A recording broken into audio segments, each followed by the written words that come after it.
everyone. I am Dr. Purvi Kadakia Kuti, Consultant Pediatric Hematology and Oncology at Apollo Hospitals. Today we are going to address common concerns which come across the table when we deal with a family who is giving chemotherapy to a pediatric patient for a pediatric cancer. So what are the concerns the parents come with? The commonly worries which the parents have is, doctor, what is chemotherapy? How is it going to affect my child? What are the side effects? Everyone has the major concern is, what are the side effects of chemotherapy? Why does my child need chemotherapy? And how do I prepare my child for the chemotherapy? So what is chemotherapy? It's basically using cytotoxic medications or injections which are given to a child who is diagnosed with cancer. These injections, as the word suggests, they are cytotoxic, so they kill the cancer cells, as cancer cells are rapidly dividing and we need to attack them fast. So these drugs are given in a standardized protocol over a number of days with a break in between the cycles, and these are given to treat various types of cancers. Now if you ask me, why does my child need chemotherapy?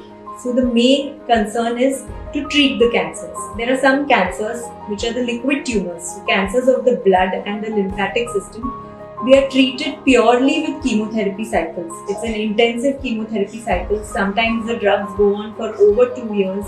Sometimes they are short cycles over 6 months, which are given 3 weekly. So it is protocol based in each individual case depending upon the diagnosis.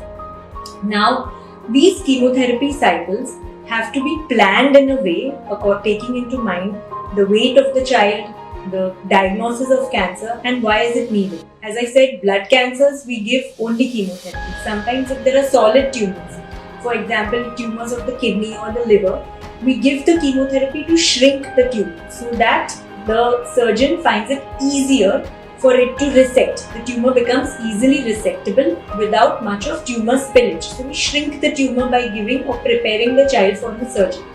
Many a times chemotherapy is given, for example, in brain tumors along with radiation. So when the child is getting his radiation over 6 weeks or 4 weeks for his brain tumors, we give a short dose of chemotherapy which will act as an adjuvant so that these tumors respond better.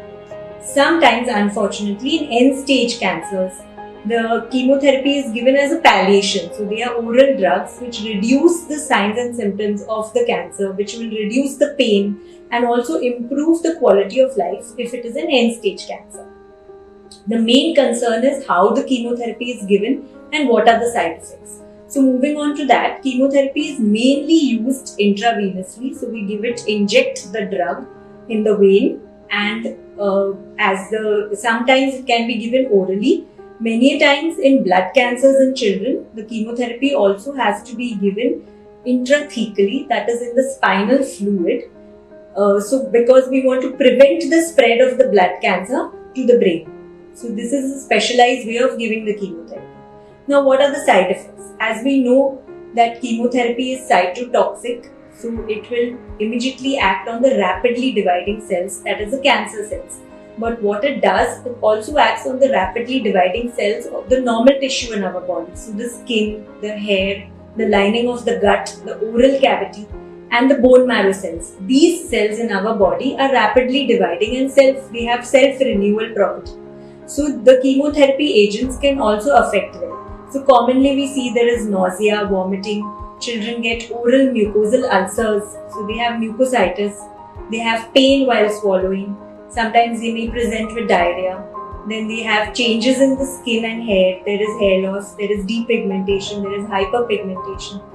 Also, commonly seen, which is a major concern with us, is the hematopoietic toxicity. That means the blood cells also get affected. So there may be a drop in hemoglobin or platelets and the WBC. So these patients may require blood support. And major concern is fever, because if the WBC count goes down, we have to keep a close watch on it. So these are the common acute side effects. How we tackle that? The protocols are kept in such a way that there is a gap given between chemotherapy. So usually within 2 weeks or 10 days, depending upon what drugs have been used, the child will recover. So we give a period of recovery in between the two chemotherapy cycles, which is safely planned as per the protocol to prevent these side effects. And we also give them some antibiotic prophylaxis if they require injections to bring up their WBC count. Another concern is the long-term side effects, which is worrisome in children because they are as such growing. Many of their organs are immature, especially the liver, the kidneys, and these two organs are the ones which are going to bring out the chemotherapy drugs. So they excrete these drugs. So if there is an immature liver or an immature kidney, the doses have to be adjusted. Some of the chemotherapy drugs have an effect on the heart. So we need to monitor the cardiac functioning. Some of them have a side effect on the hearing. So children need to be prepped up before giving the chemotherapy to bring down long-term organ side effects. There is also a very high chance of infertility if the high dose of alkylators or special kind of chemotherapy drugs are used. So that has to be kept in mind. And there is a minor chance of secondary cancers because of the chemotherapy. So the implication is not only acute or short-term side effects, there are also long-term side effects which we need to keep in mind. And as pediatric cancers are curable, we have a lot of long-term survivors. So we have a planned program to follow them up for side effects of chemotherapy. Another major concern is how are we going to give the chemotherapy to my child? Will he tolerate it? What do we need to prepare the child before the chemotherapy? So the most important thing is the diagnosis, that it should be a complete diagnosis what cancer we are dealing with, and then we plan the chemotherapy. So before we plan the chemotherapy, child is completely screened. Not only the organ functions are done, his hearing is done, his cardiac functioning is done, his immunity status is done, his vaccination status, what he has taken in the past, everything is kept in a record.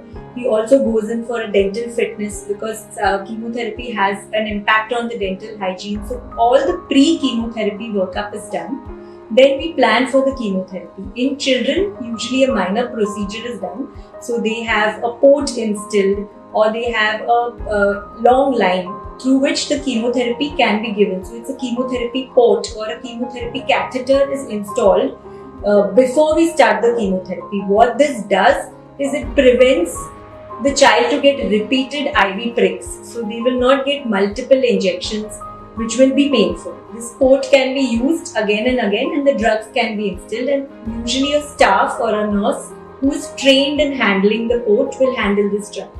As I mentioned, this nurse or the sister, she is a crucial link between the family and the child in giving this chemotherapy. She teaches the parents how to take care of the long lines, how to instill the drugs, which drugs can be given slowly, which drugs have to be given over an infusion, which drug has to be given subcutaneous. So the nurse or the daycare sister, she forms an important link in giving this chemotherapy. Many a times, chemotherapy drugs need to be given orally, especially in blood cancers, when the child finishes the intensive phase. So there are some instructions how the chemotherapy drugs have to be given orally, what precautions the parents have to take. They have to take care of the oral hygiene, and as well as if there is vomiting, what medications they need to give. There is a red alert when the child has fever on chemotherapy, immediately they are instructed to report. So these are the common concerns and how we prepare the child for chemotherapy. After that, just a little bit on how chemotherapy differs in a child, because a child is not an adult and the chemotherapy doses as well as the protocols have to be planned in a separate way. They need to be based sometimes on the child's weight and not on the body surface area. If the child is just around 1 or 2 years old and less than 10 kgs, then chemotherapy drug doses need to be reduced as the side effects can be alarming. So if anyone has any further queries on the facts and myths of chemotherapy, you all can get in touch. We are available online on Apollo 24/7. Thank you.